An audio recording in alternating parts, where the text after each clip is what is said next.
নবী করিম সাল্লাল্লাহু আলাইহি ওয়াসাল্লামের এই হাদিস আজ সবচেয়ে অসহায় হাদিস। অসহায় হাদিস এই জন্য বললাম যে আজকের এই হাদিসের উপরে কেউ আমল করে না, এই হাদিসটাকে কেউ পাত্তা দেয় না, এই হাদিসকে কেউ গুরুত্ব দেয় না। অথচ এই হাদিস প্রত্যেক মুসলমানের বুকে বুকে ঝুলিয়ে রাখা দরকার। এই হাদিস আমাদের ঘরে ঘরে ঝুলানো দরকার। এই হাদিস আমাদের অফিসগুলোতে শোভা পাওয়া দরকার। এই হাদিস আমাদের জীবনে বাস্তবায়ন হওয়া দরকার। নবী করিম সাল্লাল্লাহু আলাইহি ওয়াসাল্লাম সেই হাদিস বর্ণনা করেছেন।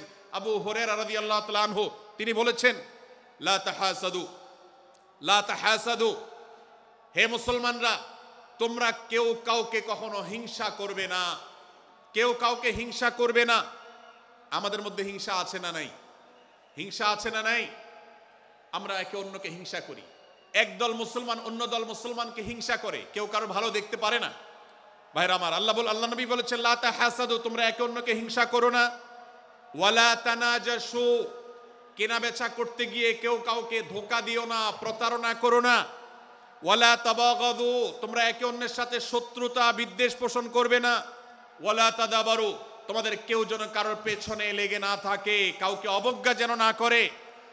ওয়ালা ইয়াবি আহাদুকুম আলা বাই'i আখিহি, এবং তোমাদের কেউ যেন আরেকজনের কেনাবেচার উপরে সেখানে ইন্টারফেয়ার করে সে যেন সেখানে কোনো প্রকার ক্ষতিগ্রস্ত কাউকে না করে। ওয়াকুনু ইবাদাল্লাহি ইখওয়ানা, হে মুসলমানরা তোমরা আল্লাহর বান্দা ভাই ভাই হয়ে থাকো। তোমাদের মধ্যে মতপার্থক্য থাকুক, দলগত মতপার্থক্য, অবস্থানগত মতপার্থক্য, থটগত মতপার্থক্য, মাযহাব মাসলাবগত মতপার্থক্য থাকুক, কিন্তু তোমরা আল্লাহর বান্দা ভাই ভাই হয়ে থাকো। এক দলের মুসলমানকে আল্লাহ তাআলা ভাই ভাই হতে বলেন নাই, এক গ্রুপের মুসলমানকে আল্লাহ ভাই ভাই হতে বলেন নাই, এক বলয়ের মুসলমানকে আল্লাহ ভাই ভাই হতে বলেন নাই, নিজ দলের মুসলমানের সাথে আল্লাহ ভাই ভাই থাকতে বলেন নাই। আল্লাহ বলেছেন সকল মুসলমানদের সাথে ভাই ভাই হয়ে থাকার জন্য, ভ্রাতৃত্বের বন্ধনে থাকার জন্য। এজন্য আল্লাহ নবী সাল্লাল্লাহু আলাইহি ওয়াসাল্লাম সে নির্দেশ করেছেন।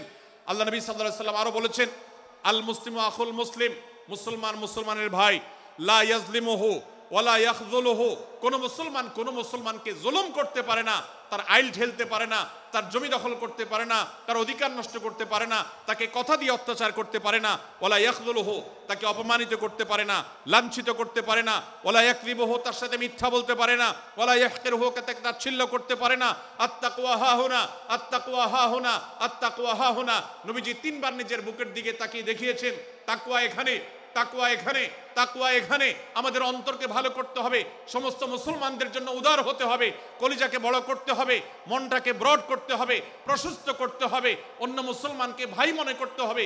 কোন ভিন্ন মতের মুসলমানের সাথে শত্রুতা পোষণ করা যাবে না। ভাইরা আমার, অতএব এই হাদিসকে সামনে রেখে এই হাদিসের শেষ অংশে নবী সাল্লাল্লাহু আলাইহি ওয়াসাল্লাম বলেছেন, আল মুসলিমু কুল্লুল মুসলিমি আলাল মুসলিমি হারামুন দমুহু ওয়া মালুহু ওয়া ইরদুহু।